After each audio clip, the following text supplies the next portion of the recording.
The Genesis Apocryphon is a fascinating and revealing document among the Dead Sea Scrolls, discovered between 1947 and 1956 in the Qumran caves near the Dead Sea. Dating back to between the 3rd century BCE and the 1st century CE, these scrolls include a mix of biblical manuscripts, apocryphal writings, and sectarian texts that provide a unique window into the beliefs and practices of early Judaism. Within this collection, the Genesis Apocryphon, also known as the First Quarter of 20, stands out as an elaborate expansion of the Genesis narratives. Unlike the more straightforward accounts found in the Hebrew Bible, this text reimagines the stories of Noah, Lamech, and Abraham, providing them with greater detail, context, and a strong moral emphasis. Composed in Aramaic, the language of the time, the Genesis Apocryphon not only retells biblical events, but offers interpretations that reflect the theological concerns and values of Second Temple Judaism. The Genesis Apocryphon belongs to a genre known as rewritten Bible literature, which sought to provide greater narrative depth and theological exploration. It served multiple purposes. First, it aimed to amplify the significance of key biblical characters, emphasizing their unique qualities, struggles, and the divine favor they received. By adding new dialogues, dreams, and events, the scroll explores the moral and spiritual dimensions of stories that in the canonical Genesis are sometimes relayed with minimal detail. It also reinforces the importance of the righteous lineage from Noah to Abraham, underscoring their roles as moral exemplars in a world filled with corruption. Lastly, it illustrates the nature of God's covenant with humanity, portraying a complex interplay between divine guidance, human actions, and the consequences that follow.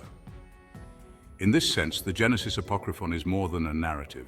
It is a theological reflection on the virtues of righteousness, divine providence, and the unfolding of sacred history.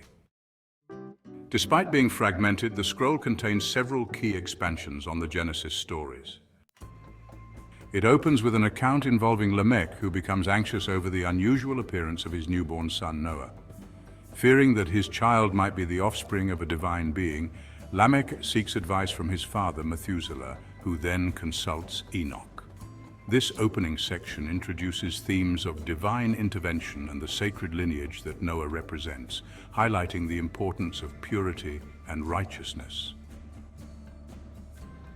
The narrative then shifts to Noah himself, providing a detailed account of his life and the events surrounding the flood.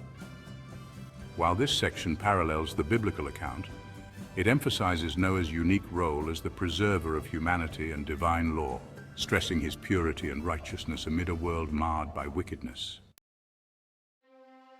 The scroll then recounts the story of Abraham and Sarah's journey to Egypt, an episode that appears in Genesis but is here richly elaborated. The Genesis Apocryphon adds layers of detail, particularly focusing on Sarah's extraordinary beauty, the desire of Pharaoh to take her as his wife, and the divine plagues that afflict Pharaoh's household. This expansion not only highlights Abraham's faith and Sarah's role, but also underscores themes of divine protection, the sanctity of marriage, and the fulfillment of God's covenantal promises. Throughout these stories, there is a clear emphasis on divine-human interaction, the righteous lineage of the patriarchs, and the idea that the lives of Noah and Abraham are part of a grand divine plan.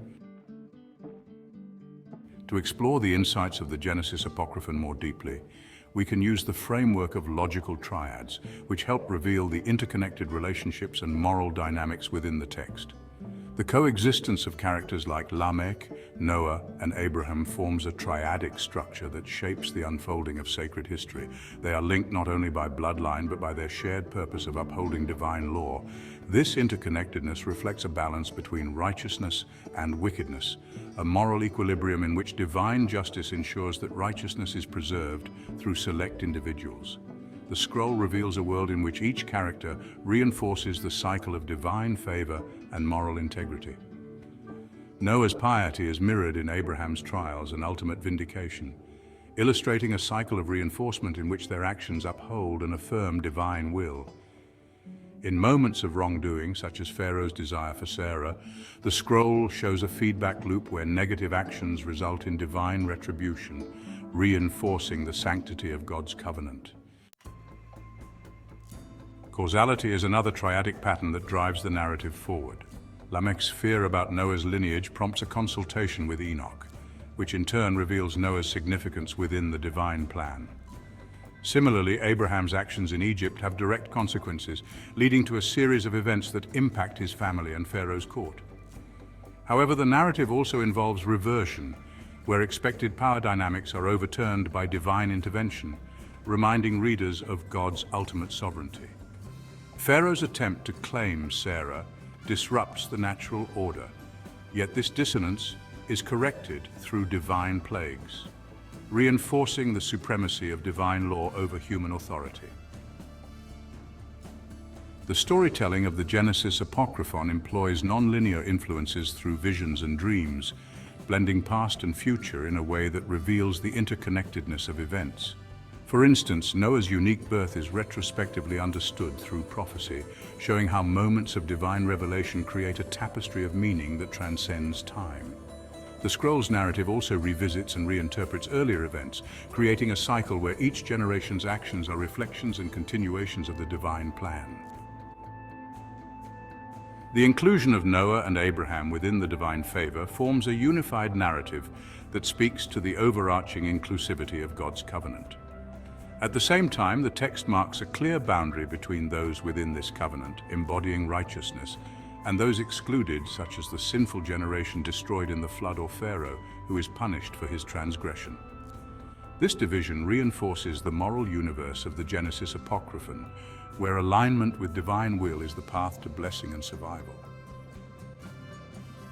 Finally, the scroll embodies both harmony and dissonance in its portrayal of divine orchestration. The patriarchs' lives harmonize with divine intervention, creating a balanced narrative where human faith and divine will intersect to produce favorable outcomes. Moments of dissonance, such as Pharaoh's violation of moral order or the widespread corruption during Noah's time, disrupt this harmony and necessitate divine correction. These disruptions emphasize the need for moral alignment and the restoration of balance through divine justice. The Genesis Apocryphon ultimately provides a rich reflection on the virtues of righteousness, the consequences of moral choices, and the nature of divine guidance. It shows that human actions are part of a grander cosmic order where the righteous are upheld, divine favor is granted, and those who oppose this divine will face inevitable consequences. By expanding upon the stories of Genesis, the Genesis Apocryphon invites readers to see the broader spiritual significance behind individual lives, family lineages, and the unfolding of history. Through the lens of logical triads, we can understand how themes of coexistence, causality, harmony, and reversion reveal a world governed by divine justice. It is a world where the faithful find their place within a larger divine plan, facing trials that test their character and lead to ultimate harmony and divine affirmation. In this way, the scroll not only retells biblical stories, but also offers a profound commentary on divine human relationships, morality, and the interconnectedness of sacred history.